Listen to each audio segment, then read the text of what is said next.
चलिए सीधे आपको ले चलते हैं गोरखपुर, जहां पर सीएम योगी आदित्यनाथ इस वक्त विकास कार्यों का शिलान्यास और लोकार्पण कर रहे हैं। अधिकारी आज के इस कार्यक्रम में उपस्थित हुए हैं, उनके सभी पदाधिकारीगण और गोरखपुर के सभी वरिष्ठ अधिवक्तागण और उपस्थित भाइयों बहनों, मेरा आज का जो कार्यक्रम है केवल इस समय केवल अधिवक्ता समुदाय के लिए है, इसलिए मैं आपके अवसर और आप सबका हृदय से अभिनंदन करता हूं और आपको बधाई देता हूं कि गोरखपुर कलेक्ट्रेट में और सदर तहसील के अधिवक्ताओं के लिए अच्छे सुविधायुक्त चैम्बर्स का निर्माण यहां पर होगा। गोरखपुर कलेक्ट्रेट से इसकी शुरुआत हो रही है और मुझे लगता है कि प्रदेश के अंदर हर एक कलेक्ट्रेट में, हर एक तहसील में, हर एक सिविल कोर्ट बार एसोसिएशन में हम ऐसे ही अच्छे चैम्बर्स अधिवक्ताओं के लिए बना सकेंगे। इसके लिए इसका शुभारंभ यहां से किया जा रहा है। मैं इसके लिए आप सबका हृदय से बधाई देता हूं, आप सबको अपनी शुभकामनाएं भी देता हूं। प्रदेश सरकार ने एक निर्णय लिया है कि हम विभागीय कार्यालयों को एक जगह लेकर के जाएं और हम गोरखपुर और वाराणसी कमिश्नरी से इसकी शुरुआत कर रहे हैं। मंडल के जितने भी कार्यालय होंगे वह एकीकृत भवन में हम लोग देने जा रहे हैं और मुझे लगता है इसका सबसे अधिक लाभ या तो जनता को होगा या अधिवक्ता भाइयों बहनों को होगा, क्योंकि उनको अब अपने वादकारी के कार्य के लिए 10 कार्यालय नहीं जाना पड़ेगा, बल्कि एक ही बिल्डिंग में, एक ही जगह में उनको सारी सुविधा उपलब्ध हो पाएगी। इस दृष्टि से यह कार्यक्रम का शुभारंभ हम गोरखपुर से करने जा रहे हैं। गोरखपुर के मंडल से जुड़े हुए पहले चरण में सभी कार्यालय एक भवन में हम लोग लेके आने जा रहे हैं। उसके निर्माण कार्य की स्वीकृति हम लोगों ने दे दी है और उसके साथ ही हम लोगों ने यह भी कहा है, जहां पे कोर्ट का भवन बने, जहां पर मंडल के सभी कार्यालय बने या मंडलायुक्त से जुड़ी हुई जो कमिश्नर्स कमिश्नर का कार्यालय बने, तो वहां पर उनके बार एसोसिएशन के लिए भी, जितने भी उनके स्वयं के कार्यालय के लिए भी और अधिवक्ताओं के चैम्बर्स के लिए भी व्यवस्था अच्छी होनी चाहिए, क्योंकि दोनों जब एक साथ मिलकर के चलेंगे तब हम वादकारी के हितों को संरक्षित कर पाएंगे। और इस दृष्टि से इस कार्यक्रम का शुभारंभ करते हुए मुझे बहुत प्रसन्नता की अनुभूति हो रही है। मैं जानता हूं पिछले 10 महीने से वैश्विक महामारी कोरोना से हर व्यक्ति त्रस्त है। दुनिया की बड़ी बड़ी ताकतें इससे पस्त हो गई। आप मीडिया को देखते होंगे, अमेरिका के अंदर जो दुनिया की सबसे बड़ी ताकत है, वहां की स्थिति कितनी खराब है और वहां पर जनजीवन को उसने कैसे प्रभावित किया है। ब्रिटेन जिसने टीका की शुरुआत की, उत्तर प्रदेश शासन वहां पर फिर से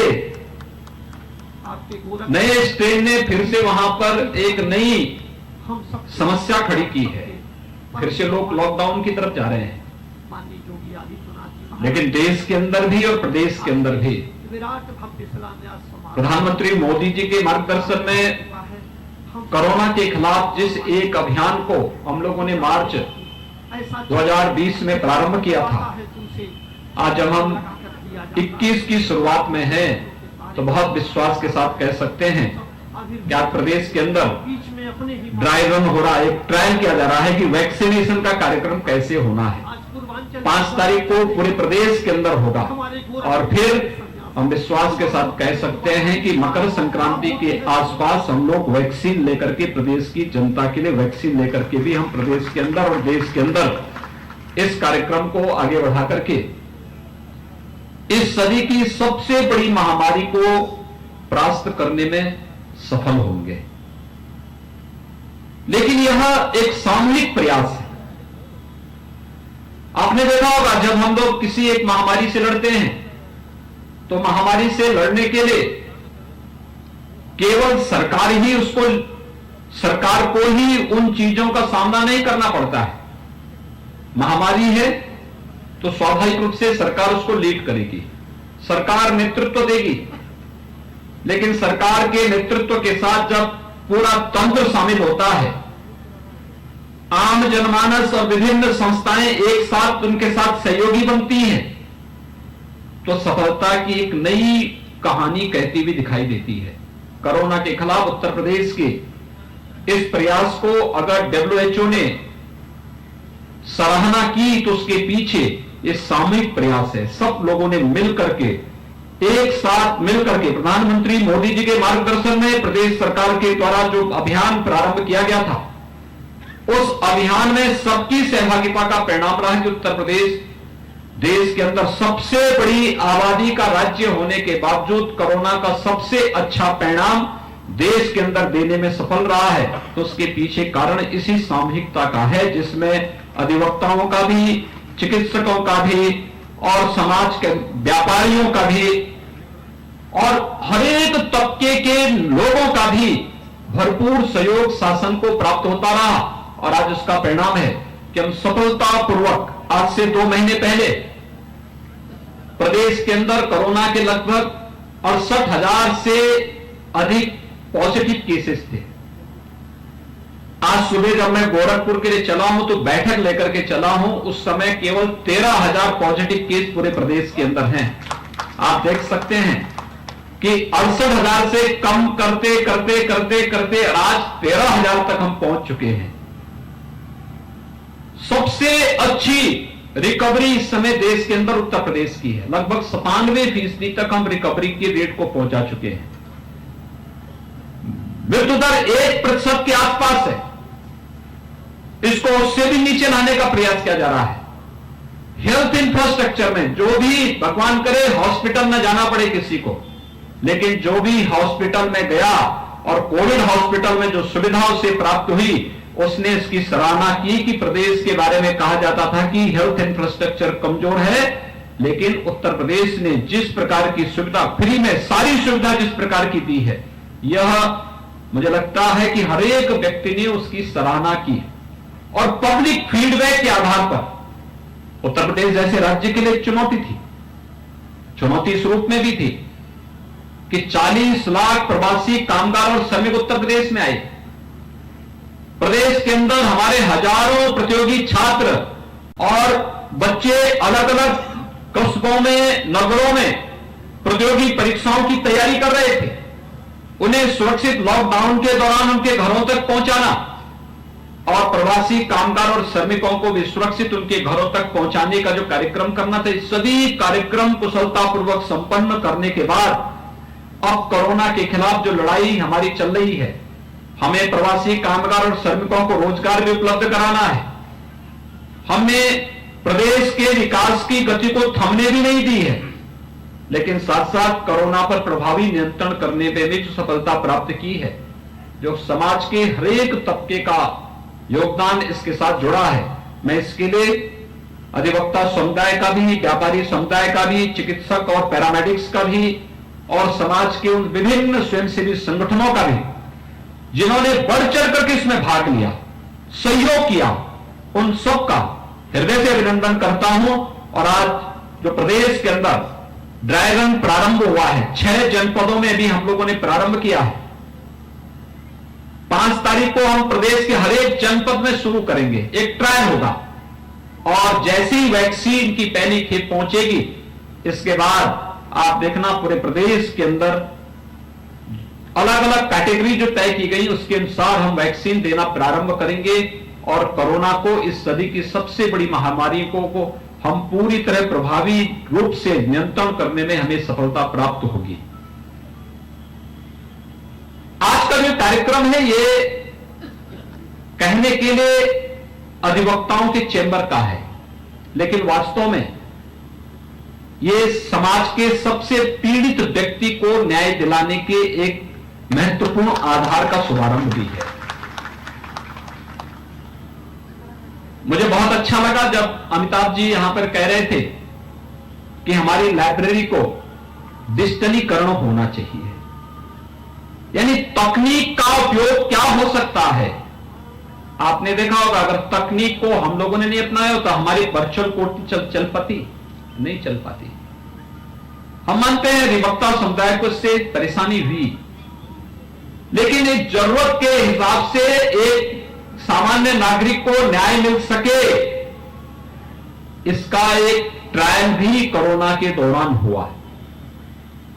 अगर हमारे पास तकनीक नहीं होती तो क्या हम लोग किसानों के लिए, मजदूरों के लिए, महिलाओं के लिए या समाज के अलग अलग तबके के लोगों के लिए सहायता राशि भेज पाते? याद करिए, 86 लाख से अधिक वृद्धजन, विधवा महिलाएं और दिव्यांगजन प्रदेश में हैं। इन सभी 86 लाख से अधिक इन सभी लोगों को पेंशन की राशि और उसमें भी एडवांस राशि उनके खाते में डीबीटी के माध्यम से हम लोग भेजते थे। एक जगह क्लिक किया, पैसा उनके खाते में पहुंच गया। बाद में हम लोगों ने देखा कि ये लोग बैंकों में जाके लाइन लगाना पड़ रहा है, तो हम लोगों ने प्रदेश के हर ग्राम पंचायत में एक एक बैंकिंग कॉरेस्पॉन्डेंट सखी की भी नियुक्ति कर दी कि इनका पैसा निकालने और पैसा जमा करने की जिम्मेदारी अब एक एक गांव के व्यक्ति को या परिवार को नहीं पड़ेगी, बल्कि ये बैंकिंग कॉरेस्पॉन्डेंट सखी ही जाएगी और बैंक में जाकर के पैसा निकालने या पैसा जमा करने का कार्य करेगी, जिससे भीड़ भाड़ कम हो सके और हम सोशल डिस्टेंसिंग के नियमों का पालन कर सकें। यानी तकनीक 2,35,00,000 किसानों के खाते में प्रधानमंत्री किसान सम्मान निधि का पैसा कोरोना कालखंड में हर दूसरे तीसरे माह भेजने की कार्रवाई हो, या प्रदेश के अंदर जनधन अकाउंटधारी महिलाओं के खाते में धनराशि उपलब्ध कराने की, अतिरिक्त राशि सहयोग के रूप में उपलब्ध कराने की कार्रवाई हो। ये सभी कार्य इसलिए हुए क्योंकि तकनीक से जोड़ने का एक कार्य हुआ था। उनके अकाउंट खोले गए और उस अकाउंट में धनराशि हम बैंक के माध्यम से दे सके, इसके लिए कार्य प्रारंभ किया गया। उसका परिणाम हर एक व्यक्ति को राहत भी हुई और साथ साथ सरकार को यह कहने का अवसर, किसी तंत्र को यह नहीं पड़ा कि हमारे पास मैन पावर नहीं, हम ये नहीं कर पाएंगे। और मुझे लगता है कि ये डिजिटल लाइब्रेरी का जो एक कॉन्सेप्ट है, ये बहुत अभिनंदनीय है और इसमें आप लोग अपना तैयार करिए। राज्य सरकार इसमें पूरा सहयोग करेगी, जिससे हर एक अधिवक्ता उस क्षेत्र में क्या कुछ हो रहा है उस ज्ञान से अपने को अपडेट तो कर ही सके, लेकिन साथ साथ इस डिजिटल लाइब्रेरी का लाभ हमारे नए अधिवक्ताओं को और अच्छे ढंग से प्राप्त हो सकता है, जो इस क्षेत्र में घुस करके अपने उज्जवल भविष्य को आगे बढ़ाना चाहते हैं। अधिवक्ता चेंबर वास्तव में हम देखते थे, जो पीड़ित व्यक्ति आता था या आता है, हम हर व्यक्ति जानते हैं कि कोई अधिवक्ता के पास तब आता है जब वह हर जगह से थक हार जाता है और पूरे विश्वास के साथ आपके एक सादे कागज में हस्ताक्षर करता है। हस्ताक्षर करके फिर वह आपके भरोसे छोड़ करके इस लड़ाई पे इस विश्वास के साथ बैठता है कि अब मुझे न्याय जरूर मिलेगा। कितना विश्वास उसका होता है। लेकिन कभी कभी बहुत बार होता है ना कि अगर कोई व्यक्ति ये देखेगा कि वो घर से बड़े विश्वास के साथ चला है कि मैं जा रहा हूं कचहरी में, वहां पे मुझे वकील साहब मिलेंगे, वकील साहब के यहां मैं जाऊंगा, वकील साहब का मतलब उसके मन में एक ऐसा वो है कि वकील साहब का मतलब ये है कि बहुत अच्छा चेंबर होगा, वहां पे उनके साथ बातचीत होगी, उनके साथ फिर हम चर्चा आगे बढ़ा पाएंगे। लेकिन जब वो चेंबर में आकर के देखता है कि टूटा हुआ खपड़े के नीचे वकील साहब बैठ रहे हैं, बरसात में चू रहा है, गर्मियों में पसीने से तर हो रखे हैं, और उन स्थितियों में उसके मन में एक चित्र ये भी आता है कि क्या ये वकील साहब मुझे न्याय दे पाएंगे। एक संदेह, उसके मन में जो संदेह होता है, मैं इसलिए बोल रहा हूं कि रवि किशन जी कह रहे थे कि मैं क्या कर सकता हूं, मैंने कहा इस पर फिल्म बना दीजिए।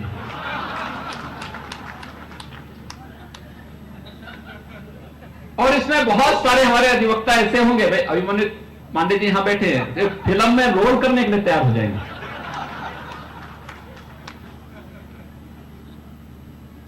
वह पीड़ा, भाई एक वादकारी घर से चला और एक विश्वास के साथ चला है कि मुझे न्याय कहां मिलेगा, लेकिन उसे नहीं मालूम कि जिलाधिकारी को देना है, एडीएम को देना है, मंडलायुक्त को देना है, एसडीएम को या तहसीलदार को किसको देना है, या डिस्ट्रिक्ट जज को, एडिशनल डिस्ट्रिक्ट जज को, सीजीएम को किसको देना है। वो तो ये मानता है वकील साहब है, उसको जज के चेहरे के बारे में जानकारी नहीं, वह तो ये मान के चलता है कि मुझे न्याय वकील साहब देंगे। लेकिन फर्स्ट इंप्रेशन कहां खराब होता है, जब वह चेंबर देखता है, टूटा हुआ चेंबर देखता है, उसके मन में विश्वास होता है, क्या शंका थोड़ी खड़ी होती है, क्या मुझे न्याय मिल पाएगा। इस शंका का समाधान होना ही चाहिए और इसलिए अच्छे चेंबर अधिवक्ताओं के लिए बनने ही चाहिए और इसी दिशा से हम लोगों ने अधिवक्ताओं के अच्छे चेंबर बनाने का कार्य प्रारंभ किया है।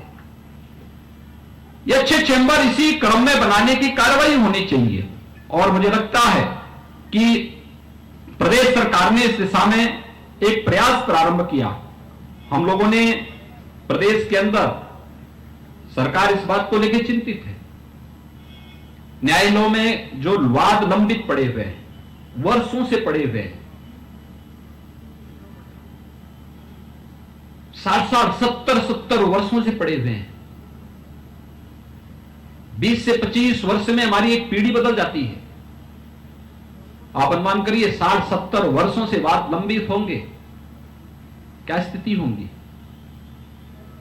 उस परिवार पर, और वाद दाखिल करने वाला व्यक्ति इस धरती पे है कि नहीं है। ऐसा तो नहीं कि फिर से वो जन्म ले रहा होगा कि भाई मेरा जब जब ये वाद निस्तारित होगा इसके लिए फिर से उसको जन्म लेना पड़े।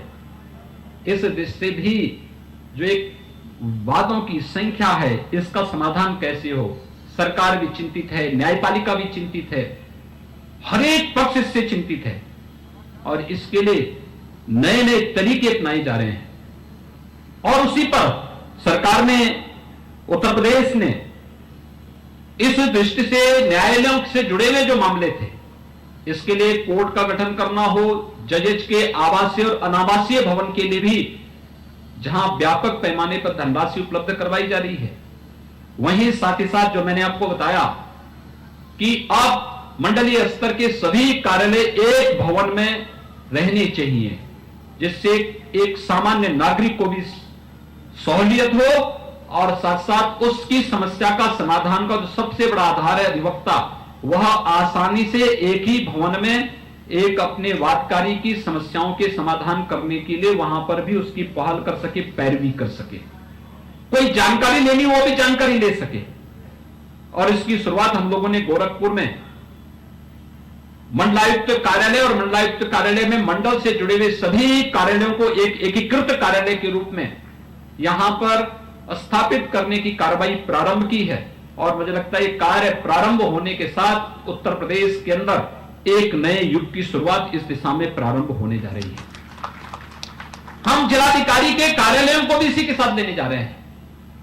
जिलाधिकारी का कार्यालय, जिले के जुड़े हुए सभी अधिकारियों के कार्यालय एक जगह होने चाहिए, और नहीं तो होता है जिलाधिकारी अपने कार्यालय में है और अन्य अधिकारी मर्जी आई तो बैठेंगे, नहीं मर्जी आई तो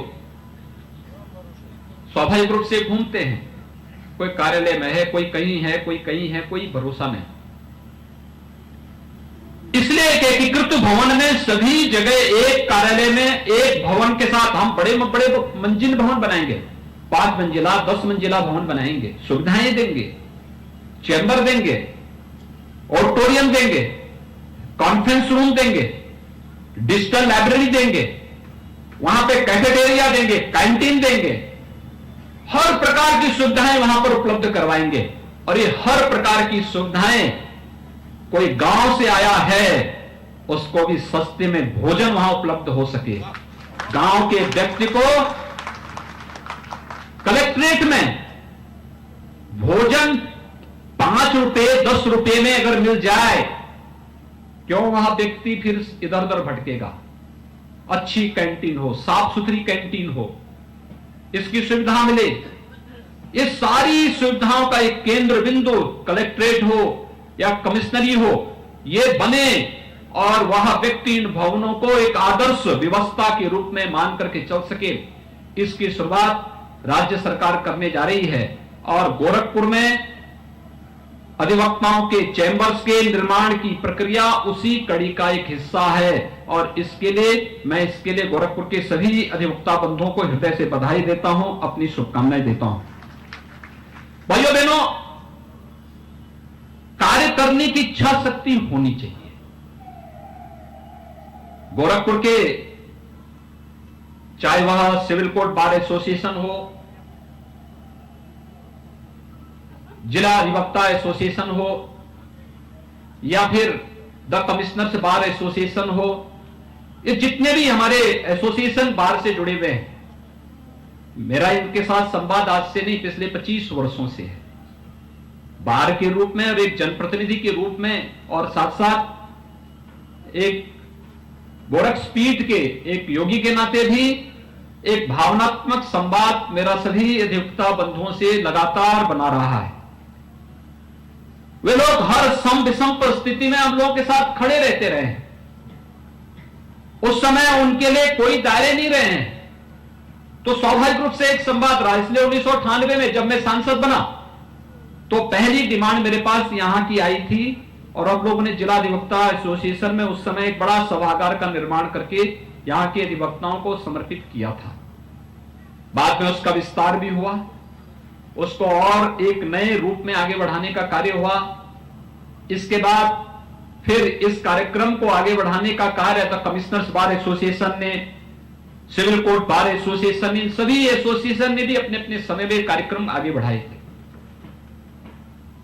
लेकिन समय के अनुरूप हम लोगों ने न केवल कलेक्ट्रेट में और कमिश्नरी में, बल्कि हम लोग इस कार्यक्रम को तहसील स्तर पर भी ले जाना चाहते हैं। आज मुझे कंपियरगंज तहसील में मैं जा रहा हूं, कल सैजनवा और बांसगांव तहसील का हम लोग करने जा रहे हैं। फिर और भी तहसीलों के लिए प्रदेश के अंदर अलग अलग कमिश्नरी है, कलेक्ट्रेट है या फिर तहसील किए हैं, उन सभी स्थानों पर अधिवक्ताओं के लिए उस प्रकार की सुविधा युक्त चैंबर के निर्माण की प्रक्रिया को राज्य सरकार तेजी के साथ आगे बढ़ाएगी, जिससे दिखने के लिए वह अधिवक्ता का चैंबर होगा, लेकिन वह वास्तव में एक कॉमन मैन के लिए, एक सामान्य नागरिक के लिए न्याय पाने का एक मंच बनेगा। और उस मंच का एक कार्यक्रम, उसका शुभारंभ हम लोग यहां से कर रहे हैं। शुरुआत ईमानदारी पूर्वक होगी तो उसके परिणाम भी ईमानदारी पूर्वक सामने आएंगे। मुझे देख के कभी कभी आश्चर्य होता है, राज्य वही है, संसाधन भी वही है, तंत्र भी वही है, केवल सरकारें बदली है। और क्या परिवर्तन लाया जा सकता है?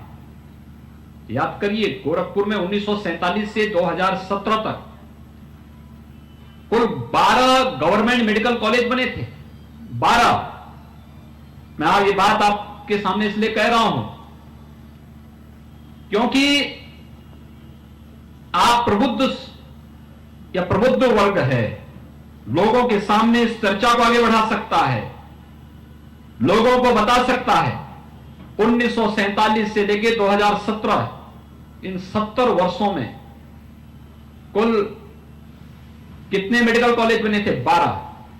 और 3 वर्ष में 2017 से 2020 के बीच में हम लोग बना रहे हैं 30 नए medical college, government medical college 30 नए बना रहे हैं। पुराने मेडिकल कॉलेजेस में सुपर स्पेशलिटी ब्लॉक की स्थापना कर रहे हैं, जिनमें वे अब सुपर स्पेशलिटी की सुविधाएं, विशेषज्ञता की वे सभी सुविधाएं उपलब्ध कराने जा रहे हैं। उसके भवन बनके तैयार हो चुके हैं, वहां पे हम लोगों ने पद स्वीकृत कर दिए हैं, नियुक्ति की प्रक्रिया चल रही है। 2 जगह एम्स बन रहे हैं, गोरखपुर का एम्स आपके सामने है, ऐसे ही रायबरेली में भी एम्स बन रहा है और वाराणसी में भी एम्स जैसा संस्थान निर्माण कार्य उसका युद्ध स्तर पर चल रहा है। यानी 1947 से लेकर के 17 तक की स्पीड क्या थी, और अचानक आपने देखा होगा कल प्रधानमंत्री जी ने लाइट हाउस प्रोजेक्ट का शुभारंभ किया है देश के अंदर। एक प्रकार से फैब्रिकेटेड आवासीय सुविधा है। आवास के अलग अलग पार्ट को अलग अलग ला करके एक साथ आप जोड़ दो, बड़े आवास बन सकते हैं, समय पे आवास खड़े हो सकते हैं। लेकिन 2016 में उत्तर प्रदेश कहां था? प्रधानमंत्री आवास योजना में उत्तर प्रदेश का स्थान 26वां था। नोट करिए, 26वां स्थान था उत्तर प्रदेश का। और कल प्रधानमंत्री जी ने देश का सर्वश्रेष्ठ सम्मान आवास योजना में प्रथम स्थान उत्तर प्रदेश को दिया है।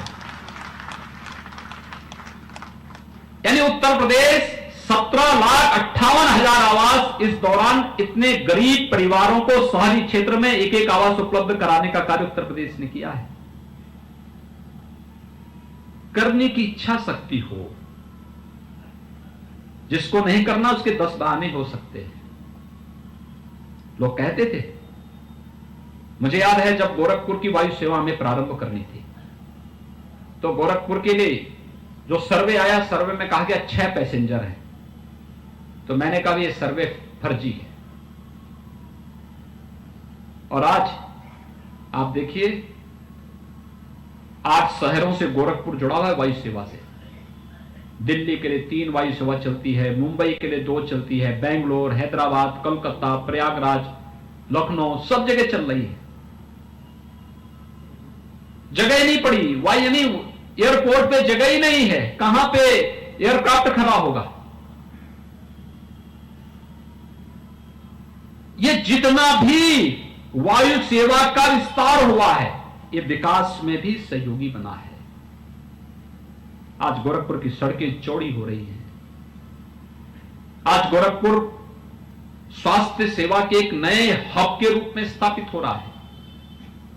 विकास का एक नया मॉडल बन रहा है और विकास के इस नए मॉडल के साथ सभी सड़कों का चौड़ीकरण उसी प्रक्रिया का हिस्सा है।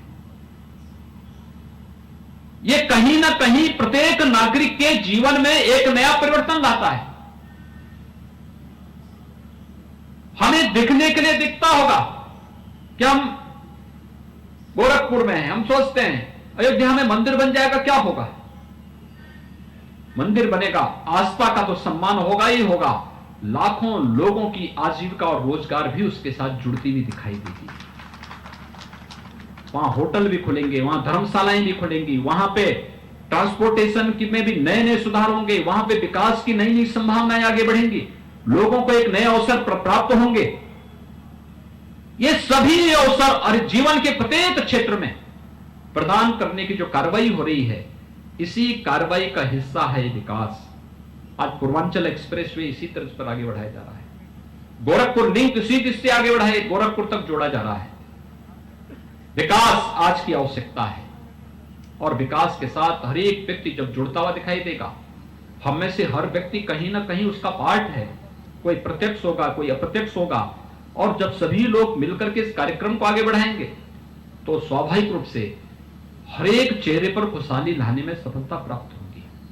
और मुझे प्रसन्नता है कि हमारा अधिवक्ता समुदाय सम विषम परिस्थितियों में इस कार्यक्रम को सफलतापूर्वक आगे बढ़ाने में पूरी मजबूती के साथ लगा हुआ है। मुझे ये बताते हुए प्रसन्नता है कि प्रदेश के अंदर प्रदेश सरकार ने जो अधिवक्ता सामाजिक सुरक्षा निधि योजना के अंतर्गत 1474 अधिवक्ताओं को कल्याण निधि से अब तक उसका भुगतान करने की कार्रवाई तो सफलतापूर्वक आगे बढ़ाया ही है, लेकिन साथ साथ हम लोगों ने 2017 में जब विधानसभा का चुनाव हुआ था, उस समय हम लोगों ने लोक कल्याण संकल्प पत्र में एक बात कही थी, और वह कही थी कि अगर अधिवक्ता की मृत्यु पर उनके परिजनों को मिलने वाली सहायता राशि की हेतु आयु की सीमा 70 वर्ष किए जाने और उस सहायता के तहत जो राशि हम लोगों ने दी 471 ऐसे अधिवक्ता के परिवारजनों को 23 करोड़ 11 लाख रुपए का अब तक भुगतान हम लोग कर चुके हैं। जिन अधिवक्ताओं की इस दौरान मृत्यु हुई और उत्तर प्रदेश में अधिवक्ता सामाजिक सुरक्षा निधि के अंतर्गत मृत दावे के रूप में 662 मृतक अधिवक्ताओं के आश्रितों को कल्याण निधि से भी 4,46,33,000 से अधिक धनराशि का भुगतान अब तक हम लोगों ने किया है। प्रदेश के अंदर युवा अधिवक्ताओं के लिए भी हम लोगों ने घोषणा की थी कि युवा अधिवक्ताओं के लिए उनके जो लॉ से संबंधित पुस्तकें होंगी, पत्रिकाएं होंगी, इसके लिए 5,000 रुपए प्रति अधिवक्ता 3 वर्ष के लिए, चालू वित्तीय वर्ष के लिए हम लोगों ने जो धनराशि उपलब्ध कराई उसमें 1,87,90,000 रुपये इस जिससे हम लोगों ने स्वीकृत किए हैं, जिसमें से 1,60,00,000 रुपये वितरित भी किए जा चुके हैं। इसके अलावा चाहे वह हाईकोर्ट प्रयागराज में हो या लखनऊ में हो, वहां पे अधिवक्ता चेंबर्स के लिए और पार्किंग के लिए भी बहुत समस्याएं हैं। तो हम लोगों ने हाईकोर्ट में प्रयागराज में इसके लिए 573 करोड़ रुपए की वित्तीय स्वीकृति वहां के लिए उपलब्ध कराई है। इसके साथ ही लखनऊ में भी 184 करोड़ रुपए चेंबर के लिए और मल्टी लेवल पार्किंग के लिए हम लोग वहां पर उपलब्ध कराए हैं।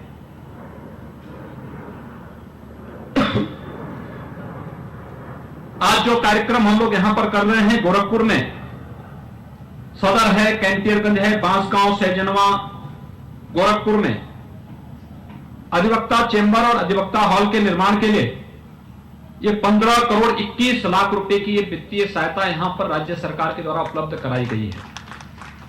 यानी गोरखपुर के साथ साथ जो हमारे तहसील के बार हैं वहां पर भी ये सुविधा हम लोगों ने प्रदेश के अंदर उपलब्ध करवाने का कार्य किया है। और मुझे प्रसन्नता होगी कि हम लोग तकनीक के साथ जुड़ने और उस प्रक्रिया के साथ अपने आप को जोड़ने के लिए आगे बढ़ सकेंगे। तो आने वाले समय में मुझे लगता है कि न्याय और भी सरल और सुलभ बनाने में मदद मिलेगी। मैं गोरखपुर अधिवक्ता एसोसिएशन को आज के इस कार्यक्रम के लिए हृदय से धन्यवाद देता हूं। जो मांग पत्र उन्होंने हमारे सामने रखा है उसका पूरा अवलोकन करके सरकार उसमें पूरा सहयोग उन्हें उपलब्ध कराएगी। और आप सबको मैं इस अवसर पर हृदय से बधाई देता हूं। 2021 का यह वर्ष आप सबके लिए मंगलमय हो। आप अपने वादकारी के हितों के लिए और एक सामान्य नागरिक को न्याय दिलाने के लिए इसी प्रतिबद्धता के साथ कार्य कर सकेंगे। इस विश्वास के साथ मैं आप सबके प्रति आज के इस अवसर पर आप सबको हृदय से बधाई देते हुए अपनी शुभकामनाएं देता हूं। बहुत बहुत धन्यवाद। जय हिंद।